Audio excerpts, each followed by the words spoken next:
What do you think about the idea of transforming trash into clean energy, where food scraps or tires or waste can be recycled and where you can take that energy and that power and create clean energy and sell it back into the grid? It's a concept, it's a thing that can be done. And I'm going to be talking to Eden Energy and their process and their global mission to reduce waste everywhere. Coming up next.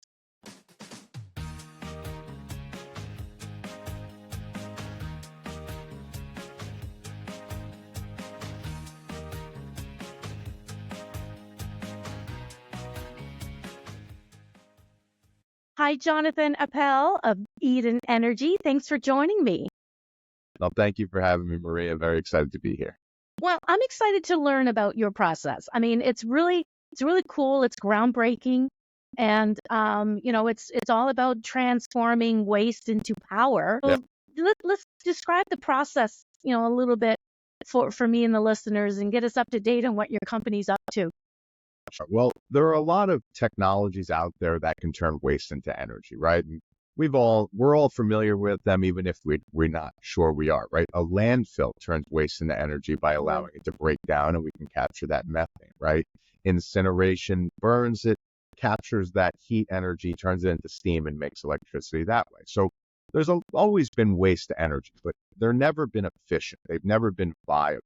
And my family and I have been working for the past 27 years to bring a technology to the world that is essentially a reverse engineering of Mother Nature on how she makes oil. So the earth had to make oil somehow, right?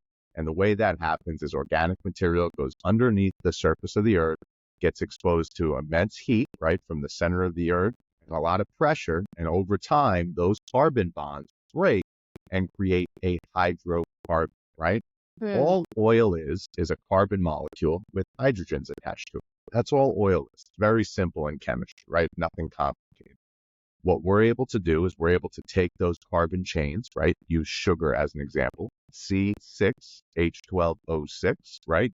And we're able to break off all those oxygens and be what's left over of a carbon chain, right? So out of sugar, you would make a lot of methane and ethane, which are your C1s, which means one carbon, and C2s, which means two carbon, right? Your methane and your ethane, which are natural gases. So our technology can take all carbon-based compounds and convert them into clean-burning, carbon-neutral hydrocarbons. Biochar, which is essentially a carbon material, very popular in many industries right now, and a liquid fertilizer. So we have no waste, no byproducts. It's a complete recycling system, which was based on, of course, Mother Nature. Right. That is so cool. Well, how did you come up with the idea? I know you're dipping back into history a little bit here, but Yep. Who had the concept? Like, where would the original idea come from? So my father is the original inventor of what we call our Eden Energy process today. It's had many iterations over the years, and he was very well known, was in Discover Magazine, Discovery Channel. I mean, in the early 2000s, my father was everywhere. But there was a scientist who was looking at different ways of breaking down waste. And there was a process that this guy was proposing called thermal depolymerization. And that is now one of the steps of our process, but you need more, right? You have to add more steps to make a viable product, because thermal depolymerization is a great first step, but the products out of thermal depol aren't the greatest fuels and the greatest efficiency. So by adding in multiple steps, which we'll talk about here in a little bit, you're able to get a much higher efficiency and much more viable products. So my father saw this idea to use thermal depol. And then over the next couple decades, we built and expanded on that and created a system that is extremely energy efficient. We'll talk about that, but also has no waste, no byproducts, and the cleanest burning fuels you can possibly imagine. So who's your type of audience for this type of technology? Sure. So right now, we're going to be building systems of all sizes and scales, from 2 tons per day all the way up to thousands of tons per day, right? So we can really fit any niche of waste producers.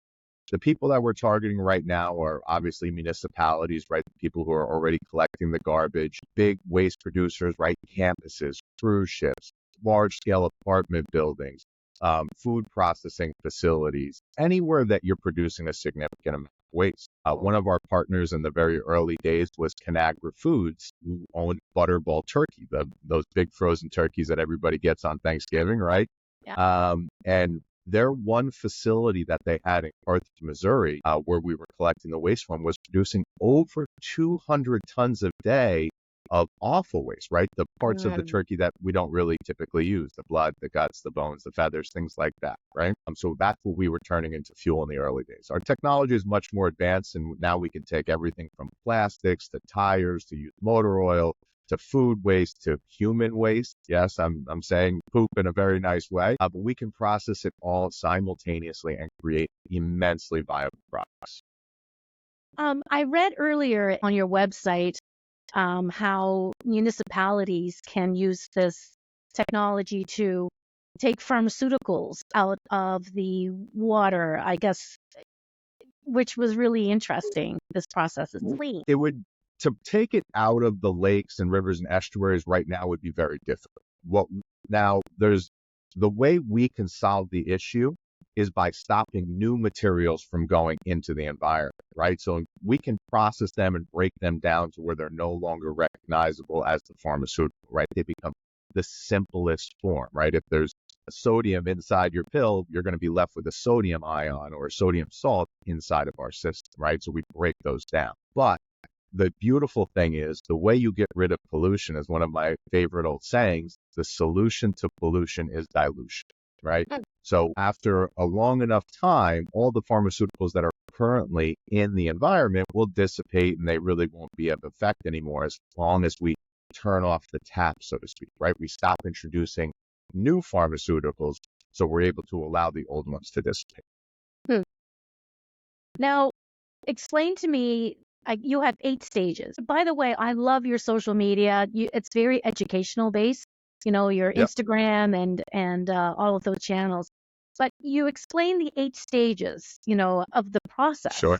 Do you want to briefly go over those 8 with us? And definitely what separates us apart. So to just give some perspective, there's another well-known waste energy technology called pyrolysis. And pyrolysis is essentially superheating material to the point where the bonds break and you create a fuel that really isn't that high quality, loaded with a lot of bad actors, mercury, VOCs, PFAs, those types of compounds. And it's only 3 stages, right? You have raw material preparation where you dry and grind up the material. Then you have the pyrolysis process, and then you have power generation, cleanup. You have the post-processing stage, right?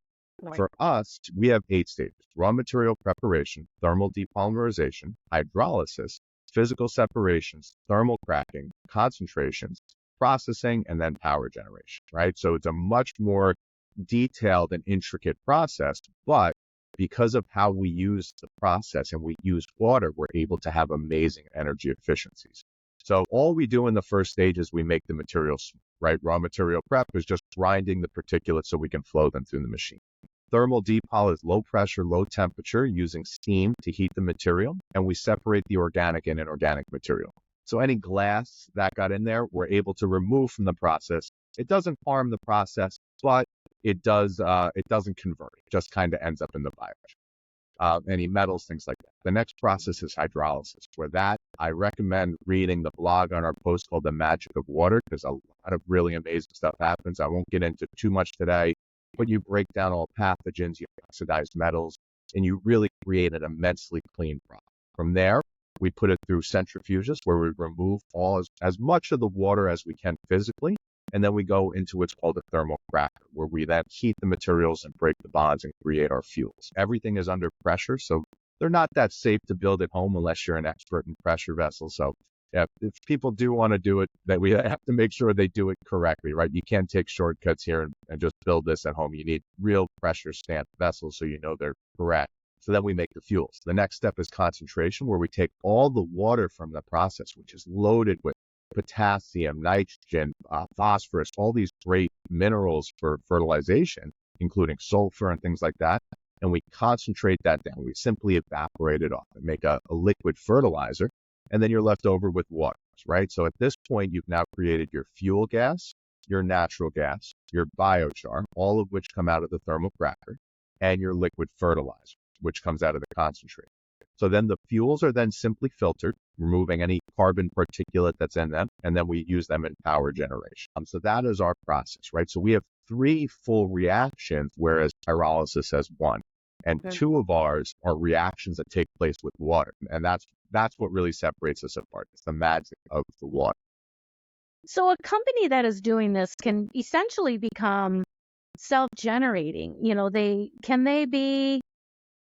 Can they store that power at all, or Absolutely. really? Yes, absolutely. That's a great question. Let me use Conagra Foods, the Butterball turkey example. Mhm. So this plant is probably still making about 200 tons of waste a day. That Right. 200 tons of waste a day would be fed into our system. You would create a liquid gas and a fuel gas, right? So a vapor gas. The vapor gas, probably about 30 to 40% of the gas that you create would use to power the entire machine. So now you still have about 60% of that natural gas that you can use to create electricity, Right. and all of the liquid fuel that you can use to make electricity. And since we use a boiler anyway, we burn all of our fuel in our steam boiler, which is very efficient, and then we fire a steam turbine to create electricity. So that single facility could probably make all the electricity it would need to power the whole facility and still have more to sell afterwards. So So they'd you be can able sell to it back to the power grid, basically. they could make all their own power now, sell back to the grid, create organic fertilizers that they can either sell back to their company or Right. whatever it is. And now they don't have to pay for waste disposal and they don't have to pay for electricity, all from their waste. That's amazing. It's truly. Now you have a mission. Like you really are on a not only national or international. It's a global mission. Do you want us to Global tell us a mission. little bit about that? Yeah. Sure, yeah. So a few years ago, I had a spiritual experience where I was under the influence of a hallucinogen, and I had visions of myself and my wife, you actually brought her up before. She's the one who's built out all of our marketing. She's one of the co-founders here and our chief marketing officer. But I had visions of her and I walking through what I assumed was the Garden of Eden.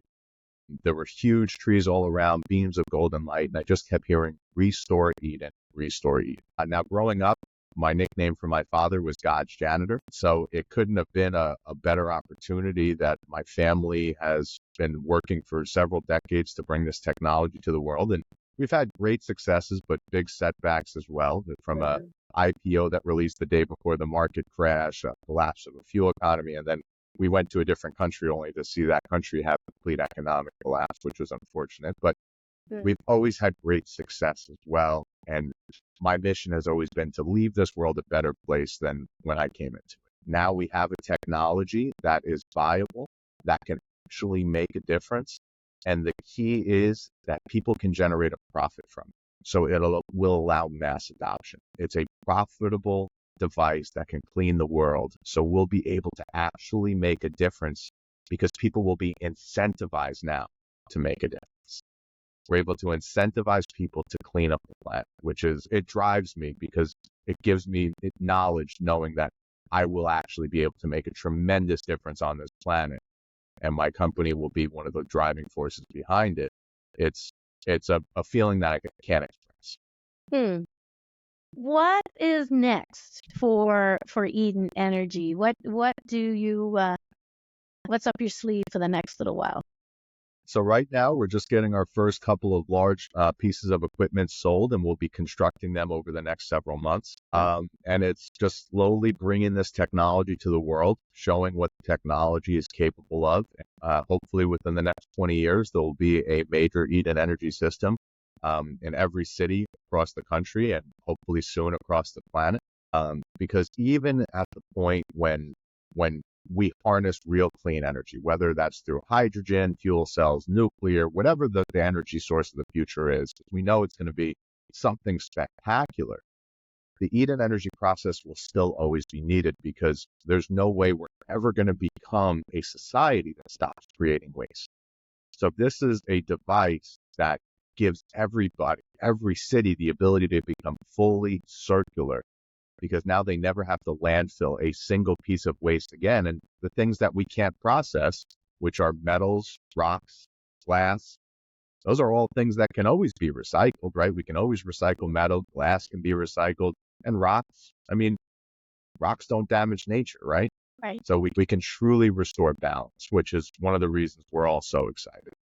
Well, it's like that circular economy that keeps coming up, I'm finding in this podcast. It's really the way of, the future in so many ways. And a lot of countries are adopting it. And I find North America is kind of slow to adopt. Would you say something to that nature? Agree?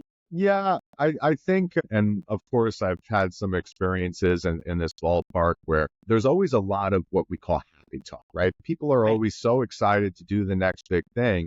But then when it comes to having to spend a little money to get that next big thing off the ground, all of a sudden people become Tyrannosaurus Rexes and they can't reach their wealth, right? So in the US especially, we've seen there's a lot of people that talk a very big game about wanting to make a difference and wanting to heal. But when push comes to shove, a lot of times they're more bark than bite. And I think that's one of the issues that you really see here in the US. There's a lot more of that than other parts of the world.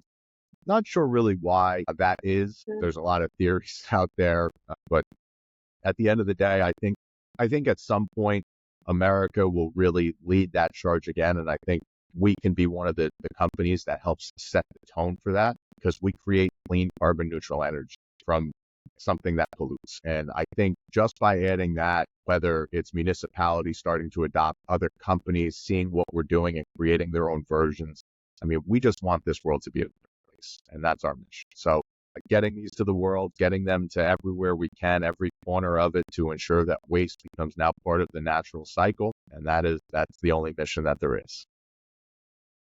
Thank you so much, Jonathan, for joining me today, and wishing Eden Energy all the success in the future. I love the concept, and I can't wait to see what the coming months and years look like for you guys.